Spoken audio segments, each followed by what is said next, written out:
And a good day to you, Explore Nation. John Lynskey here with the latest edition of Looking Back with Lynskey. And I'll tell you, this one is different. This one is going to be very cool because our guest today has played guitar for some of the biggest names in the music industry. Gloria Estefan, Steve Winwood, Carole King, John Cicada, Shakira. And he spent the last 15 years playing alongside the legendary Carlos Santana. It's only rock and roll, but we like it. From the class of '82, what a pleasure it is to introduce. You knew him as Tommy Maystew. He now goes by Tommy Anthony. But either way, Tommy, welcome to the show. Good to be a part of it. It's good to see you, John. Good to see you, brother. I'm so glad we got the opportunity to do this. We cross paths in a lot of ways, and it's something we're going to talk about as we move on. But obviously, the first question is, how does a Cuban kid growing up in Westchester end up playing with one of the great guitar heroes of all time? Take us through your musical development, because, you don't think of Westchester as a hotbed of guitar heroes, No. Yeah, I'll try to give you the short version. Loved music as a kid, played a couple of different instruments, self-taught. I never took formal classes. Even to this day, I play by ear. I'm not like a sight reader, schooled guy. Anyway, playing a couple of instruments coming up, got into the local band scene. I guess maybe we'll touch on that later. That leads to meeting people and bridges that eventually lead you to opportunities. And dumb luck, too stubborn to quit, too stupid to do anything else. I finagled and hustled my way into an opportunity with Santana. Landed an audition, and I've been there actually 17 years. Wow. So you stand corrected, sir. Well, I'm glad to add those 2 years to your career with man, Carlos. Me too. I needed every nickel. Yeah, so it's been a great ride, but not terribly uncommon. The typical, you start off in the garage and you meet a couple of buddies and you start playing high school parties and backyard parties, and then it's college events, frat parties. Now you're an opening act. And now you are the act, and there's acts opening for you, concerts, and then little by little, different things start opening, doors start opening, and next thing you know, you're doing what I'm doing. So you are one of those special people, never had to take a music lesson. It just came naturally. That's something that most people can't fathom, and so you knew from an early age. You fell in love with music at what age, would you say? It was just there. I can't tell you 7, 5, 9. Yeah. It's just like loving something and it connects with you. And I'm sure a lot of people have whatever that might be for them. For me, as far back as I can remember, use of reason, I loved music. And I wish I could give you some kind of fancy explanation, but Mom had a beat up guitar in a closet she hadn't looked at for years. And I found it. It still had the strings on it. I started doodling, and within a kind of a pretty quick window, I'm getting something decent out of it. My grandfather said, well, I played drums back in the 30s. He gives me a drum kit. And again, within a reasonable amount of time, I'm not just making noise. I'm playing along with records. Simple. Simple stuff. Not, So now I'm playing guitar and drums. And then I don't know how in the heck some neighbor's brother had a bass stuck in his closet that he quit on after 3 lessons. He gives me the bass, and it's kind of similar to a guitar. So next thing I know, I'm in my early teens, and I'm half decent at 3 instruments. So then it just goes from there. I know you've heard the story 1,000 times from other musicians, and if you got anybody watching that's a musician, they know, all of us can probably fidget a little on different instruments. And I was just lucky enough to make it my life, you know. Yeah, you're blessed. Now, we grew up at a time, I mean, to talk about guitar gods. When we were young, I mean, it was the absolute height of guitar gods.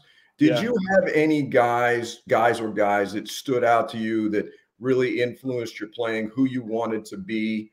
And who would some of those guys be, Tommy? It's a very long list, and you don't have enough time. I'll give you the first ones off the top of my head, and I will, you know, openly admit I can't tie their shoes in 5 lifetimes. So having said that, Terry Kath, Chicago, yeah.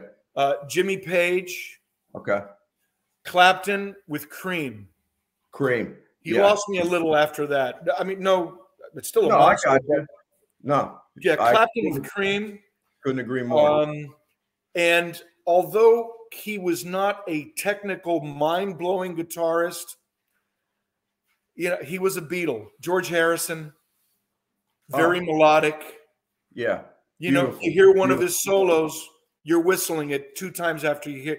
You know, for me, that stuff hooked me. And then later on, mid-teens, sure, the pyrotechnics guys would blow my mind. Van Halen. Okay. Vi, probably in my late teens. But again, I'm not telling you I wanted to be them, that I copped them. But these are guys that just dropped my jaw and further inspired me. But initially, right off the top, it's got to be Terry Kath, Jimmy Page. Those guys. Clapton. Hey, Terry Kath, 25 or 6-4. Come on, man. Hey, listen, man. If you haven't done it already on YouTube, you're probably ahead of me. They've got the isolated track without any other instruments. Listen to me, bro. It was one pass. There are no multiple takes or punches. And I guess some of your musician viewers know what I'm talking about. No punches, no edits. It's one take. Forget about it. Yeah, forget about it. Forget about it. It's not even. The guy was absolute monster, underrated, forgotten, unfortunately. Forgotten about. Yes. Yeah, died very young. But he was the first guy that, if you're just talking about pure guitar, he was the first guy that blew my mind. And again, I could mention 20 others. We're going to end the interview, and I'm going to be thinking, oh, geez, how could I not have said, but yeah. Yeah, I hear you. So Columbus High School, it's funny the connections that we have and things that go on. You and Raul Malo, who's made a great career with the Mavericks. Talk about how you guys hooked up in high school and played together. It's another 2-hour story. I meet him pre-Columbus. Okay. On a baseball team, like a little league baseball stuff in our earlier. We might have been 11, 12. Hey, whatever. Play a little baseball together. Nice night. Kids go apart. A year later, he moves into my neighborhood. Gotcha. So, hey, there's that guy. He was on my team a couple of years ago. Nice guy, whatever. Then we discover we both love music. Then he ends up getting a guitar. I already had one. And all of a sudden, we're doodling. Long story short, it turns into a band that had a pretty good run. I'd say from 79 to 88. That's a good run. Yeah. We had a really good run. And oh my God, the lessons learned, the memories, some great stuff. Being a teenage guy in a band and one that did okay. Lots of stories. Lots of stories. Yeah. Lots of stories. But mega talented guy. And as you pointed out, he forms the Mavericks to this day, playing with the Mavericks. And I eventually ended up being a mercenary, studio recordings, touring with other artists. Yes. My own thing, like me being center stage, doing my thing, didn't come together. Didn't work out. It's just the way it is. So I ended up basically being a mercenary working for other artists. You know, and so many musicians, as you know much better than I, they take a gig because it pays the bills. It may not be music you want to play, but you know, it's a gig. And so right, you know, people look at rock stars and say it's so glamorous out there, you know, the tour buses and the Ritz Carltons and you know, the catering and everything else. You got to pay your dues to get there. So talk about your experience when you knew you were going to at least try to make this a career, and you know, the dues you had to pay and the gigs you had to play, and I'm sure you got some stories about some, you know, some tough times. Well, I'm just going to, again, you're hitting on some fantastic talking points, and any one of them to properly address, you'd go an hour and a half.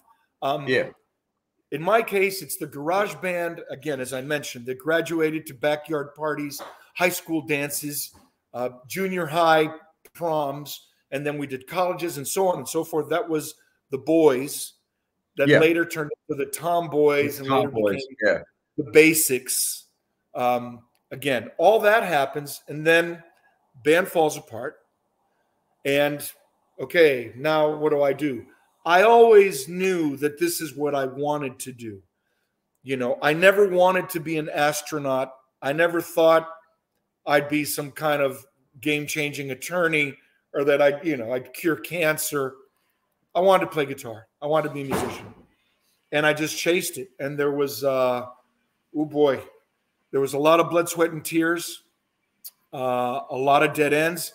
Long story short, I wasn't making what anybody would consider decent money till my early 30s. Sure. Okay. I believe that. I was still in bars. I was still in clubs. I was still doing weddings and bar mitzvahs into my early 30s. And you got to want it. Mind you, all your other buddies are growing families. They're getting their first houses. They're moving on in life, doing what they're doing. And you're playing the Hamilton wedding on Friday night, wearing the, cramming the latest at the time, the latest Madonna song, because you got to play it. Yeah. The Hamiltons want you to play the new Madonna song for their daughter's wedding. So this is what I'm doing at 31, 32. And I started at 13 doing backyard parties and then the Columbus year. So at that point, I was at it almost 20 years. And then finally, which is probably where you're getting at, you met this guy a few years back and you hear he picked up a gig backing up so-and-so. And you say, hey, what you doing, man? He says, yeah, I'm playing. And then little by little, you start finding opportunities through either just not quitting and being stubborn or too stupid to quit. And doors start to open, assuming once you walk in, you earn it, Yeah, the door will open, but then you've got to step up to the plate. And did you ever reach a point, Tommy, like a low point where you're after the worst gig of all time, and you just said, do I really want to keep doing this? Did you ever hit that point? About 137 times. I can't tell you how many times I played a club where you got the last slot on a Wednesday night. Oh, Jesus. And you go up at 11:30. There's two bartenders and your mom in the audience, maybe a girlfriend or a buddy that felt bad for you. And you hear 3 claps. At the end of the night, the guy at the door says, tough night, man. We got nothing for you. Look, we can give you $50. There's 5 guys in the band. Oh, and perfect. This ain't when I'm 16, bro. This is not when I'm 16. So, 130 of those. And don't start. John, don't start me with the label rejections. Again, I know I'm going to end up backtracking. The reason I ended up playing for other artists and doing studio sessions and touring is my own stuff never really took off. every time I'd get knee deep in the dance, something would happen. I was signed to Epic. Okay. I was signed to Sony. I was signed to an offshoot of BMG. It always fell apart on me. And then you tell yourself, how many times is a label gonna? Most people don't get signed. I had, between independents and majors, I probably had 3 or 4 shots. I got signed. Oh my God, you got signed. Didn't lead to 37 cents. Yeah. Yeah. Means of course. nothing. Of course. Yeah. So if you're talking about times where you're like, okay, you know what? I'm 32. I think I made 24 grand last year. Yeah. At 32. Yeah. With a family. And working hard. Yeah. It's like, okay. And all your buddies, hey man, listen, you know, you're not going to be the starting running back in the NFL, bud. You know, it just ain't going to happen. You're not going to 32 year, you know, hey man, listen, you gave it your best. You know, you never quit, but you got a couple kids. You got to kind of, and they're, never mind my parents saying, hey, you studied, you got a degree. Isn't it time maybe you do the guitar for fun? And they were being, it was true. It was true. But I've told you before, I was either too stupid or too stubborn to quit. At about 32, 33, things started changing, you know? Perseverance. All the many musicians I've spoken to, that is their go-to word, perseverance. Because you've got $16 in the bank, okay? You know, you can't buy a gig. Everybody's telling you you're crazy, but something inside made them hold on to that dream. You know, that confidence that doesn't waver. Well, it may waver, but it doesn't break during the hard times. And then you get the opportunity. So what opportunity would you say was the game changer for you? The first door that opened and you walked through and it went somewhere. What would I get out of the University of Miami, where I did not study music, by the way. I didn't study music because I'm figuring I already play guitar. Why am I going to study? Which I'm not saying it's the way to go. I'm not saying, at least for me, why am I going to study something that I know well enough to already, you could probably teach it. Yeah. Well, so I get out of the U, and I'm like, okay, I got the backup degree. My parents can sleep at night. I mean, I'm being honest with you. It's the only reason why I did it. Sure. Okay. I got the backup in, of all things, psychology. It was the easiest thing. I missed half the classes because I wouldn't know. Anyway, that's for another day. I get the psychology degree. Mom's happy. She can sleep at night. The backup plan is in place. So, okay. Now what? So I start going to the recording studios. Criteria, which I don't have to tell you. Yeah. As they're saying, hey, I go to the managing studio managers, you know, directors and stuff. I say, hey, listen, I know you got a bunch of session guys you use. I'm new. This is what I can offer you. I'll come in. I'll give you a slice of what I get paid. If I drop the ball, you get whatever was going to come my way. I'll make you look good. Recommend me. Again, I'm condensing a very long story, little by little. You know, some guy doesn't make a session. Some guy is really late and he's pissed off the producer. Producer turns to the studio guy and says, hey, you got somebody? I need somebody. And you got to come in and kick ass. Yes. You got to nail it. You're the new guy. And in my case, it's all ears because I don't read music. I'm not a studied guy. So while I'm bringing in the gear and I'm tuning the guitar, I say, hey, you mind playing the song through the headphones just so I can like get a feel for it? Because if they put paper in front of me, I'm done. Doesn't mean you might as well be Chinese. But look, honestly, you probably read more music than I do, and I'm not being funny. So, okay. Yeah. So what happens? I start getting calls when other guys screw up.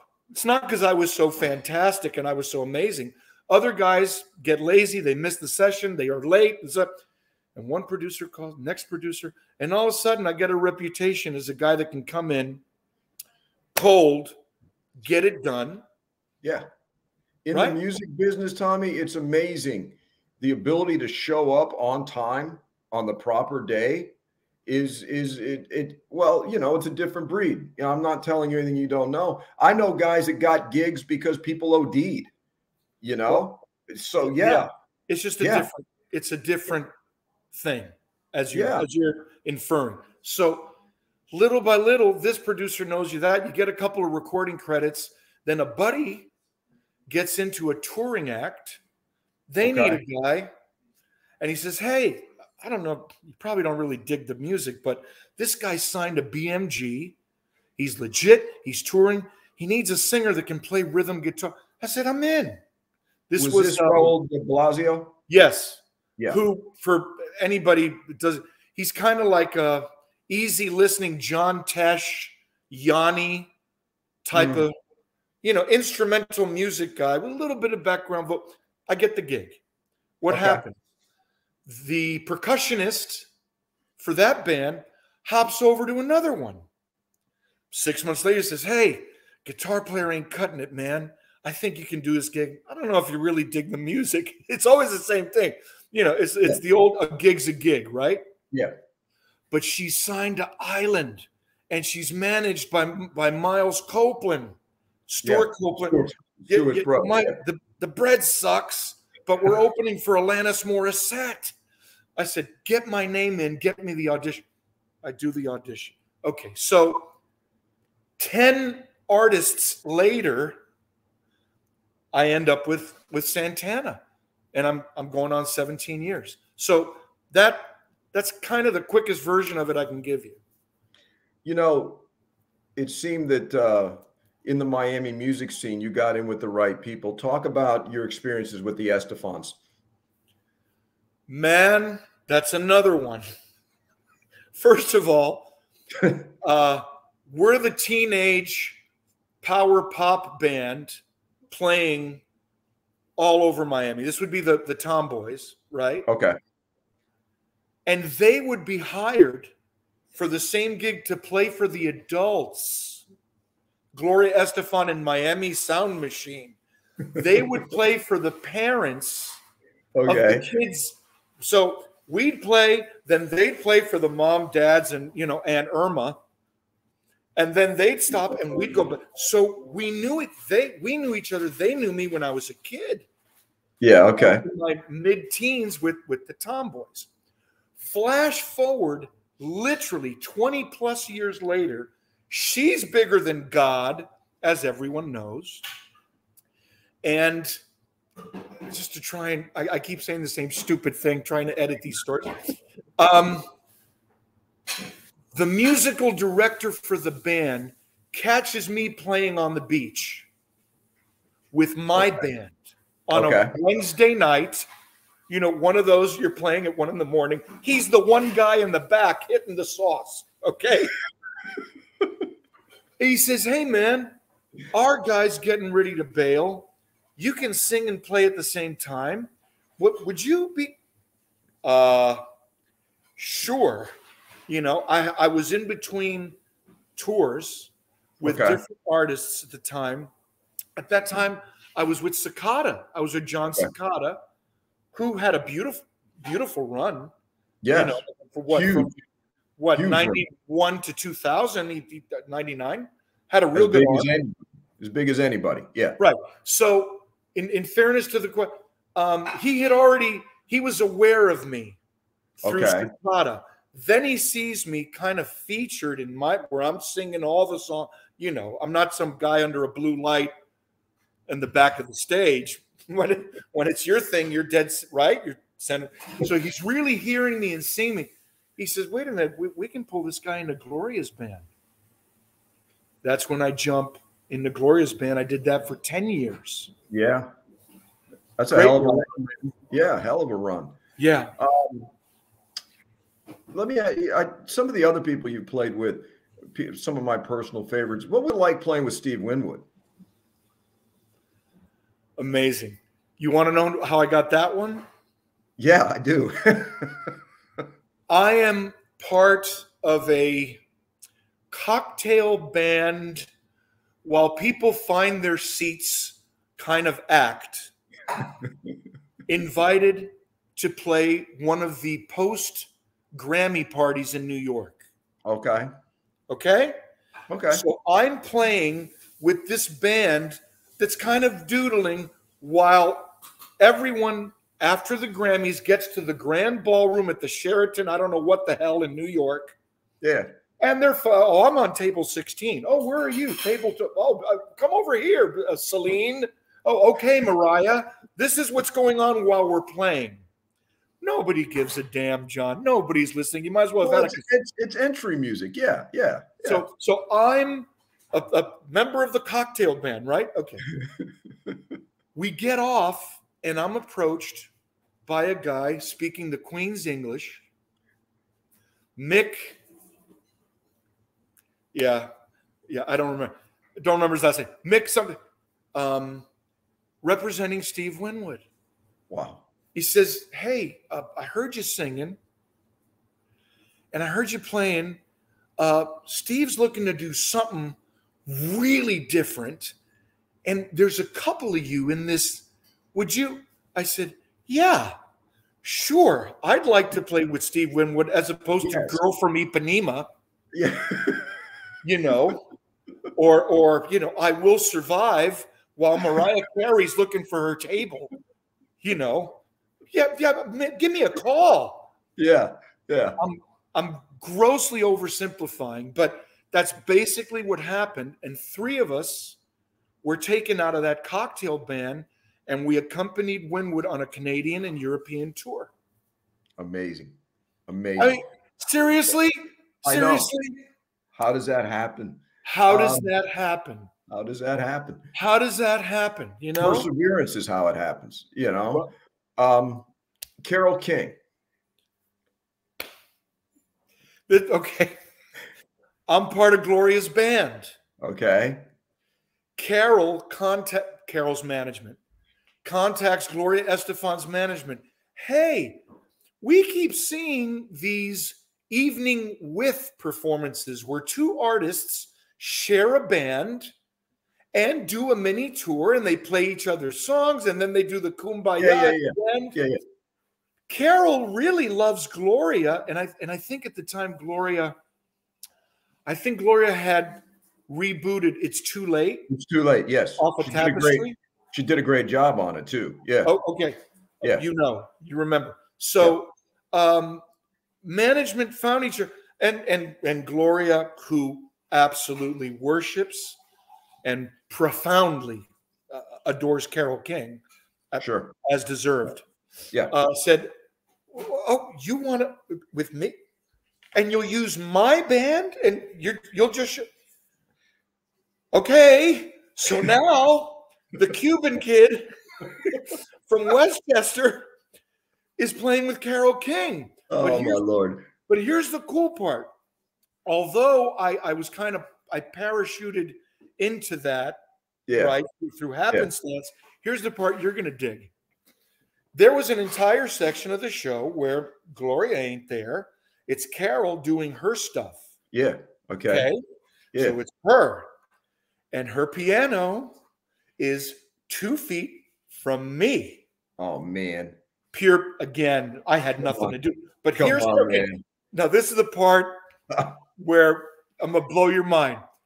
We're going through songs, and every now and then she'd stop. She'd say, Tommy, she knows my name, John.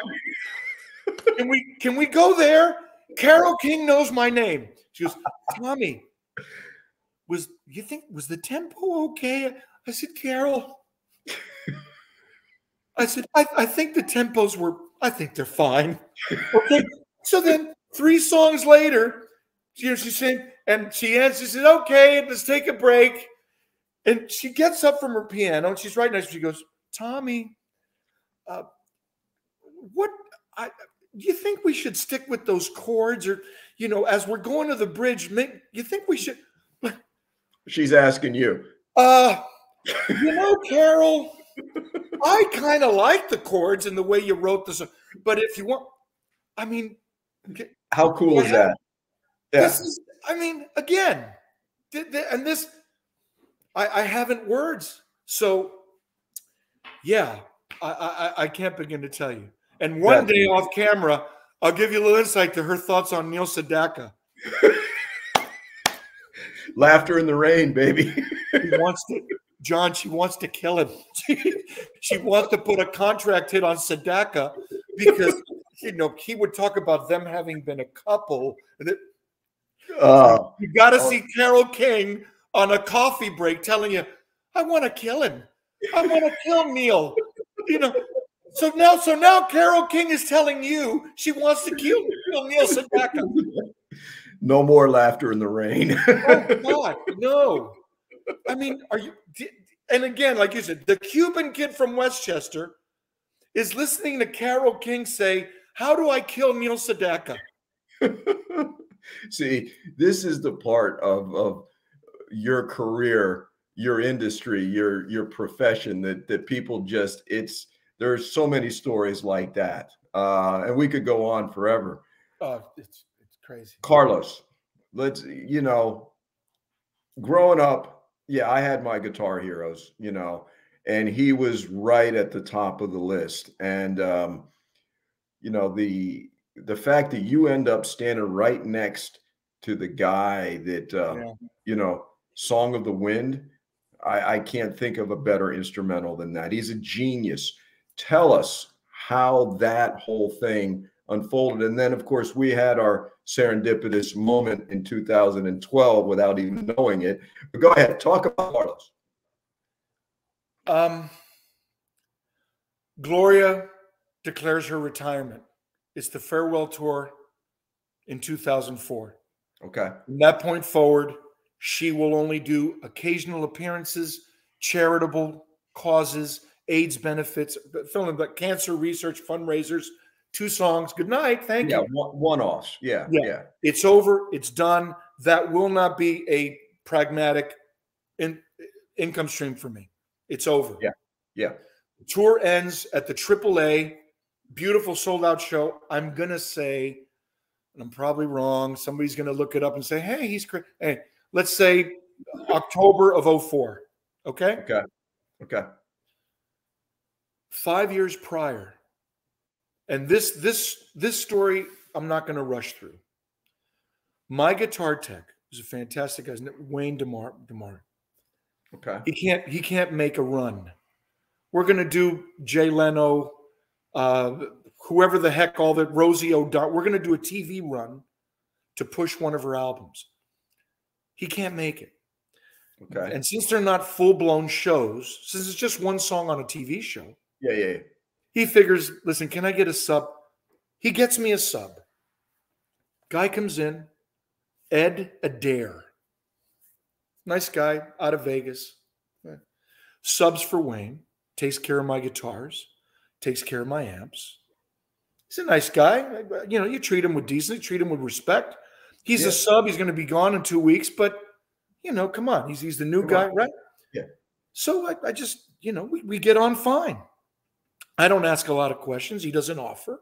I'm respectful of that.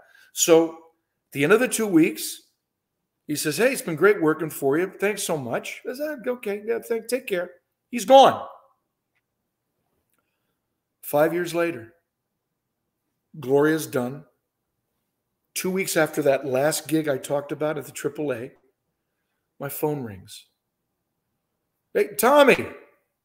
Yeah, it's Ed. Ed. Hi, Ed. Hi, Ed. He goes, and then you don't want to be, right? How are you, Tom? Fine. Right. How are you? He goes, oh, great. Haven't stopped. Things have been crazy. I was going nuts before those 2 weeks with you back in 2001. And, as soon as we, you caught me on one of my breaks. That's great, Ed. So what you doing? He says, well, I'm calling you because we need somebody. Who? Yeah. Who's we? Oh, okay. Well, you called me at a great time because I just wrapped up 10 years with Gloria. She's announced her retirement from, again, constant touring, album every year. She may still be semi-active, but not enough for me to maintain a family. Not right. Okay. So you called me at a great time. What's the gig? He said, well, we've been going through people left and right. LA, New York, Austin, San Francisco. He goes, and, we got some guys that can sing their asses off, but they can't really deliver on guitar. And we got guitarists that, can make Steve Vai, look like, but they don't really sing that great. So we need a twofer guy. And I remember that, I think you can do this. Still isn't saying who we are. Sure.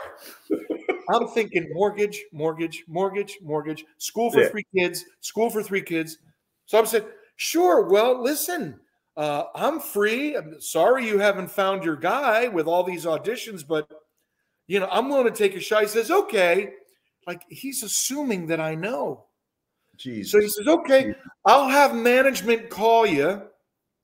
And if it feels right, you can take it from there. I'll let Carlos know we might have our guy. And you got to be cool, right? Yeah. Right. And I'm thinking, oh, shit, is this Carlos Mencia? Does the comedian, I'm already thinking, does Carlos Mencia need like a band, like a Paul Schaefer type of, oh, shit, Carlos Mencia. Carlos Ponce, the Puerto Ricans. No, I already did him. I did him for 1.5 years. He'd call me directly. Carlos, it can't be effing Santana. It can't be Santana. It's Santana. Oh my Lord. It's Santana. So here's where we're going. A guitar tech I worked with for a little under 2 weeks. 5 years prior, who I guess I treated him with some decency. I guess I didn't treat him as a sub. I didn't treat him as this guy's going to be gone in 2 weeks. You're raised the right way, John. You're raised to treat people a certain way. Well, and aside from maybe being nice to the guy, he hears me do what I do. Yeah. And look what it leads to. Look what it leads to. Manager calls me. Yeah. Treating people in any field. You never know. You never know. You don't get snooty and cute, man. Yeah, you don't rock star some guy. But, that happens. Come on. You don't. Unfortunately, it does happen. It does. Yeah. Manager calls me. Yeah, and this is the part where you're gonna fall out the back door of that door behind window. Calls me about a week later. I'm expecting the call. Kevin Chisholm, who was Carlos's manager at the time, had been with him 20 years. He says, "Hey, I've heard some good things about you. We're willing to fly you out, and we'll ship out your gear so that you're comfortable. Bring your gear out, your guitars, and we'll set you up, and we're gonna go ahead and try you out because."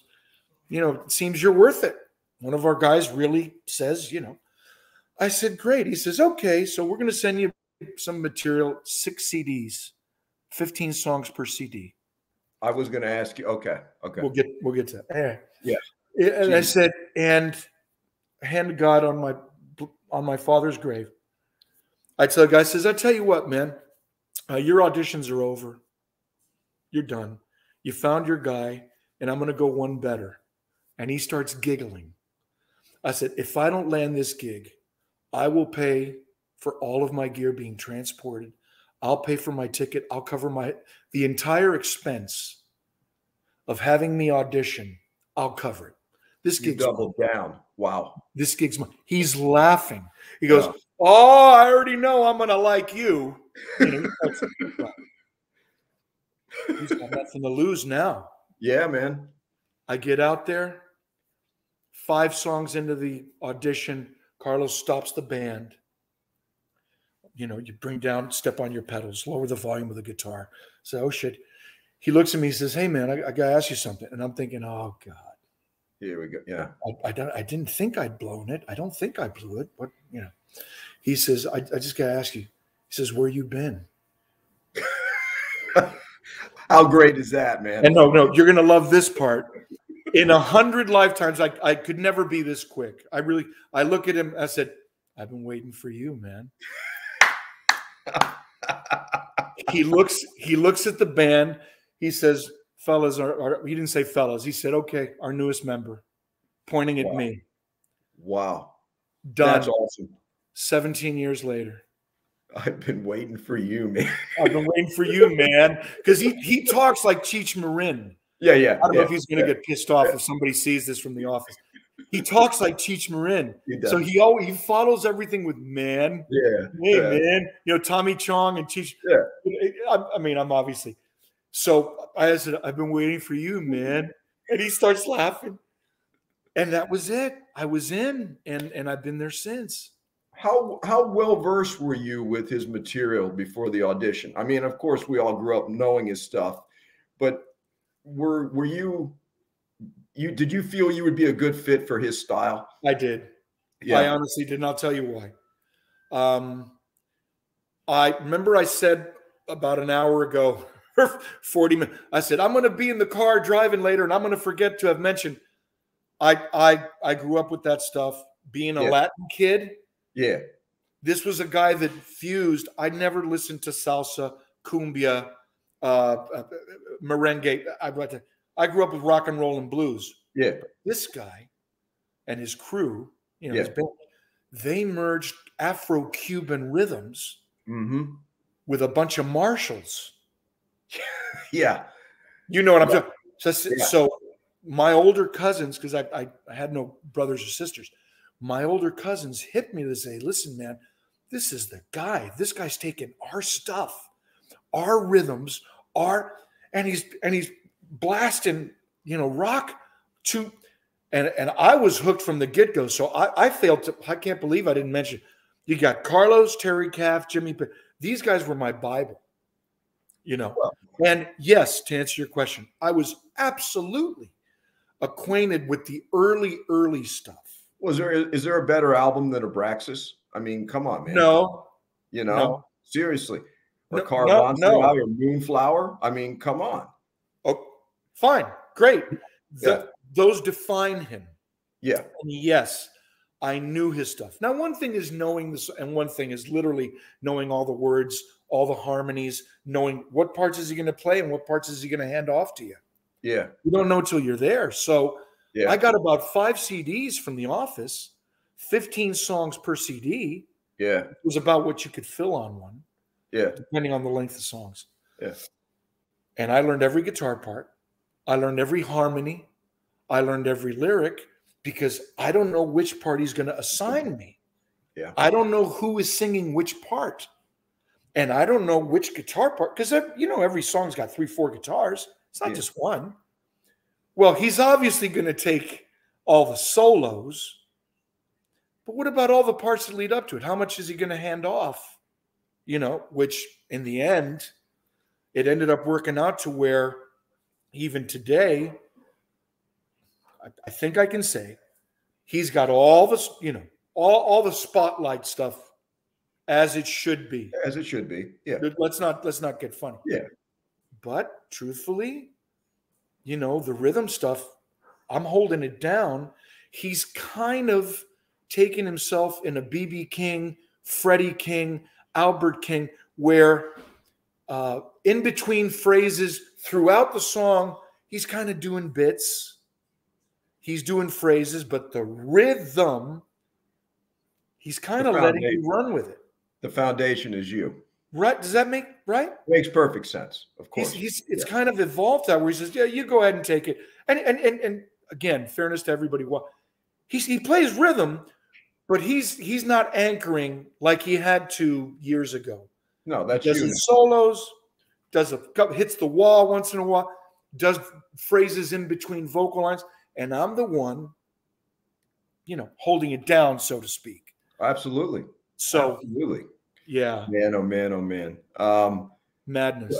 So the summer of 2012, I'm working for the Allman Brothers. Find out that we're double billing with Carlos. And I mean, I'm like, man, because I'm still a fan, right? You know, it might be a job, but I'm still a fan. And the brothers had done some great double bills with Petty and the Doobie Brothers and Skinnerd and Panic, but Carlos is like, I'm like, oh my God. And it was a great run. You know, the usual sheds, you know, Buffalo, Jones Beach, Saratoga Springs, Hartford. Yeah, yeah. And it was mesmerizing watching Carlos sit in with us, and then Warren Haynes and Derek Trucks would sit in with you guys. Amazing. You know, great summer. I get back to school and I find out through your son, you know, and, you know, kids, they'll come up to you and they'll say things, and some things are outlandish, but you know when kids are telling the truth. So your son, Dean, comes up to me and basically says, hey, sir, you know who my dad is. I said, well, Dean, do I? He goes, my dad plays with Santana. I said, wait a second. Wait, forgive me for interrupting. Go ahead. Even that is blowing my mind, because I've had the 3 kids swear on a stack of Bibles. Now, you listen to me and listen to me good. If somebody ever approaches you and says, hey, I thought I heard, then you say, yeah, sure. But you don't ever go up to people. You don't say, hey, do you know? So you're already blowing my mind right there. Well, I'm going to get Dean off the hook. It was Adam Scholler, the English teacher, who had Dean in class, and they were talking about the Allman Brothers. And Adam actually said to Dean, well, you know, Mr. Lynskey works for the Allman Brothers. Okay. Go tell him right now about your dad. So Adam actually sent Dean to my room. So it wasn't Dean name dropping. He was doing what Scholler told him to do, or Scholler would have kicked his ass. So Scholler told him, go tell Lynskey. Yeah. Scholler tells, go tell Lynskey. And so Dean tells me, and I knew he wasn't lying. You know, I knew Dean as a football player. I knew he wasn't lying. Yeah, that'd be a stretch too. I mean, of all the things to, right? Yeah. You know the kid's telling the truth. I said, you got to be kidding me. I was just out on the road, yada, yada, yada. So long story short, we end up meeting in the media center when you came to school that day. And it was just crazy to know that, you know, the same production offices, the same catering, the same venues, the same everything. And how serendipitous is that, you know? That double bill is one of my all-time favorites, man. It was amazing. We killed it. And those are, well, Frank, I don't have to. Epic band, epic guys, epic stories. I'm very good friends now with Mark. Yeah. Quinones. Yeah. But we're I think I can say we're pretty good friends. He was down here for the last major hurricane. He damn near came and slept on my sofa before he decided to bolt, because he's got a place. I don't know if you know, he's got a place in Hollywood. Yeah. He's got a condo off the Hollywood Circle. Yes. And hurricane was coming. You know, he's a quarter mile from the water. So I'm calling Mark and telling him, hey, man, you got a couch here. And he was damn near coming here to wait out the hurricane. You know, I'm happy for him. We've got a great gig with the Doobies now. So good for him. We have toured with him since. Yes. With the Doobies. Right. And we've put up with each other on the road. When I unless you speak to him first, I'll tell him you say hey. I'll tell him you say hi. Yeah, he's a great guy. And anyway, you know, we could keep going and going and going. It's always this way. Yeah. But you know, this has been very, very, very special. And I think I gotta ask you, you know, it's one of those have to ask questions. What does music mean to you? Man, now I'm doing my own Cheech and Chong thing, man. You know, I got this saying I've said 1,000 times, and it's my default, but it's sincere. and it isn't disingenuous. I didn't chase it or find it. It found me. Okay. No different than your eye color, no different than how tall you grow, or it found me, and it's been everything to me. I haven't time or words. I can only tell you it's been with me since I had the use of reason, and it's as much a part of me as anything else. And, truth be told, it's been my life path. It's been my life path. It's all I've ever done. It's all I ever wanted to do. And my life will end when the story's told. I hope they say he was a great father first. Yeah. Because nothing else. I mean, don't even start me. But right after that, he's a pretty good husband. He was okay with his mom and dad, right? And he was a musician, and that's what I was. That's what I was. So yeah, music was and still is everything to me. Well, I hope that final note for you is many, many years away, and I look forward to seeing you again. And listen, man, the next time you're in Georgia, you got to come to the museum because it'll blow your mind. It'll absolutely blow your mind. Is that stupid? Can I sneak this last one in? You already know where I'm going. Can I sneak this in? Of course you can. You do whatever you want. Okay. I don't know if you guys run this in full or if you end up snipping or editing, but no, we'll run it in full. People can watch it at their leisure, so it's cool. Okay, so I got to get this in. I'm in Georgia a week ago. The wife wants to go to this Blue Ridge Mountain thing, right? She wants to rent a house up in the Blue Ridge Mountain. Okay, let's go to Blue Ridge Mountain. So we go. And one of those nights, I'm at a brewery, because that's what you do. You go to breweries. All right, let's go to a brewery. Fine. Guy comes up. Nobody's there. I guess we got there at a time of day where there was nobody there but the main guy, the owner of the brewery. And he comes up and he's being a real sweet guy, and he's hitting on all kinds of topics. And he says, "Yeah, well, I made my life, this brewery, and I'm opening another one. And I would have gone into music because my dad was a lifelong musician and he played and this, but I didn't have his talent. But boy, did he love me." And I'm just listening. You already know my pet peeve. I said it 10 minutes. So I'm just quiet. I said, "Oh, you love music?" He said, "Yeah." And he says, "Hey, if you guys are up here, sightseeing, you got to go to the Allman Brothers Museum. They got this awesome place." He goes, "I probably go once every now and then, and I just look around because my dad loved the right." And I'm listening to all things of this guy. So I look at him and I said, "Well, I'm about to blow your mind, bro."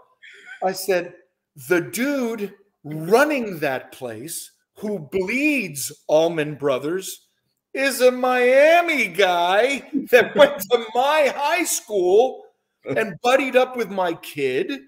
And, I know him socially. You got to say hi to him next time you're there. You're not going to remember my name, but I can tell you this. Just remember John. His name is John, because he wasn't right. I said, ask for John and tell him you met some nutty Cuban guy from Miami that says you were a top guy at his high school and you knew his kid, and just watch what happens." Story doesn't end there. Story doesn't end there. 2 days later, I'm in the rented minivan. Yeah. Driving back to the 305, I get a ping. I look at my phone. You and I have not spoken. It's been a while. Healthily, a couple, minimum 3, 4, right? Yeah. Been a while. "Hey, man, how are you? Hope you're well." Email. Hey, I do this podcast.